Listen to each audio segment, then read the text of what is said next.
À l'école vétérinaire de Lyon, une clinique très renommée en France prend en charge spécifiquement les chevaux.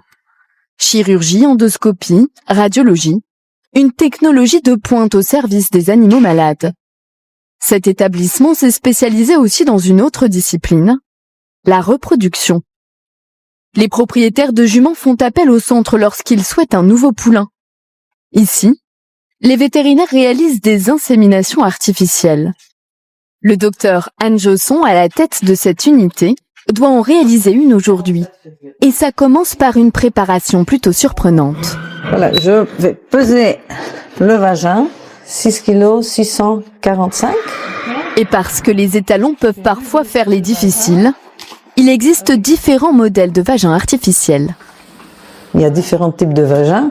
Il y a le Colorado, il y a le INRA, il y a le Missouri. Chaque étalon préfère un vagin. Et ça, c'est le vagin Missouri qui est en cuir. On a la capote en latex au milieu. À la fin, il y a une bouteille avec un filtre. Comme ça, l'éjaculat peut descendre directement dans la bouteille. C'est Clegane, un étalon Connemara de 9 ans qui a été sélectionné par les propriétaires de la jument. Cette race est très prisée pour son caractère. On a beaucoup de demandes pour lui et pour avoir des chevaux qui sont très faciles à gérer pour des enfants, pour des adultes, pour la compétition. Et oui, il est très populaire. Dans cette grande pièce, l'étalon découvre la jument. Et le moins que l'on puisse dire, c'est qu'il n'est pas insensible à ses charmes. Le fait que la jument est présente, ça stimule l'étalon pour être plus actif et peut-être plus vite à éjaculer. Et spécialement cet étalon, il aime d'avoir la compagnie. D'accord. Premièrement, elle a les oreilles en avant. Elle est très contente que l'étalon est là. Elle va uriner. Dans l'urine, il y a des phéromones. Les phéromones vont stimuler l'étalon. Oui, il est bien? Ok, c'est bon. On prend la jument, on le met la tête par ici. Ce n'est pas la première fois que cet étalon monte sur le mannequin. Il a été conditionné et a appris à le faire.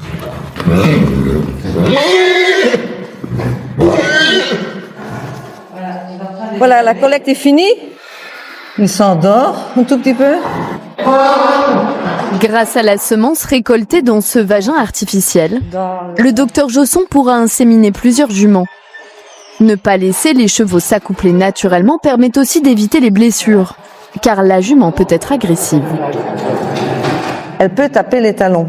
Et on reçoit à la clinique beaucoup d'étalons qui ont des lésions sur leurs testicules ou sur leur pénis à cause du fait que la jument a tapé ou bien en descendant ou en montant sur la jument. Et il y a beaucoup de risques. Ça veut dire que pour toute la saison, l'étalon ne pourrait plus être utilisé. Allez, on va analyser la semence maintenant. On met une lame, voilà, ici, et voilà. On voit les spermatozoïdes qui bougent très bien. La qualité de la semence est très bonne. Parce qu'il y a beaucoup de spermatozoïdes qui bougent. On peut facilement inséminer une vingtaine de juments avec ça. L'œil expérimenté du docteur Josson identifie immédiatement les bons soldats parmi les spermatozoïdes. Il y a des spermatozoïdes qui vont aller tout droit, sont des fléchants. Il y a des spermatozoïdes ils sont non fléchants. Et les non fléchants, c'est ceux qui font des tours. Quand ça va tout droit, ça va directement aller dans l'utérus et dans la direction du trompe utérin pour faire la fécondation. Dernière étape, c'est Charles, interne en médecine équine, qui va faire l'insémination. Une grande première pour ce jeune vétérinaire.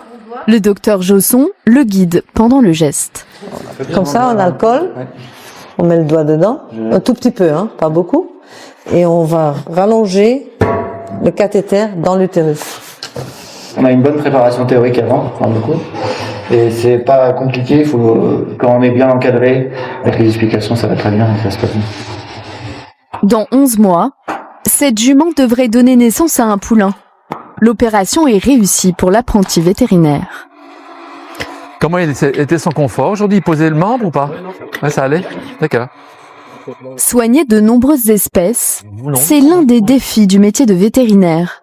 Il demande beaucoup de connaissances et de longues études, une dizaine d'années en moyenne. Il faut d'abord observer. Ensuite, apprendre à l'auscultation, la sémiologie, Ce sont des étapes, on ne peut pas l'apprendre dans les livres. Ça doit passer par un encadrement dans la pédagogie. Car quand on sort vétérinaire, en fait, c'est juste le début de la formation. Tous les jours de notre vie, on apprend. Tous les matins, il faut lire et on apprend d'année en année. Donc du coup, vas-y, tu sors ta langue. Tu fais attention parce qu'il va être douloureux. Essaie de la sortir. Sors-la avec le laryngo. Les étudiants apprennent aussi à gérer les situations les plus urgentes. Si c'est trop gros, je le fais. Si tu vois pas bien, c'est pas facile sur une macroglossie comme ça. Il faut intuber Rolex, une jeune chienne de 10 mois tout juste accueillie dans le service. Pour réaliser cette opération, l'animal a été anesthésié. C'est bon, t'es dedans? Alors, c'est un chien qui a mangé des chenilles processionnaires et qui a donc du coup au niveau de la langue ça nécrose. Donc là, c'est ce qu'on voit. On commence à voir les tissus qui sont pas de belle couleur et qui se nécrosent, donc qui vont mourir.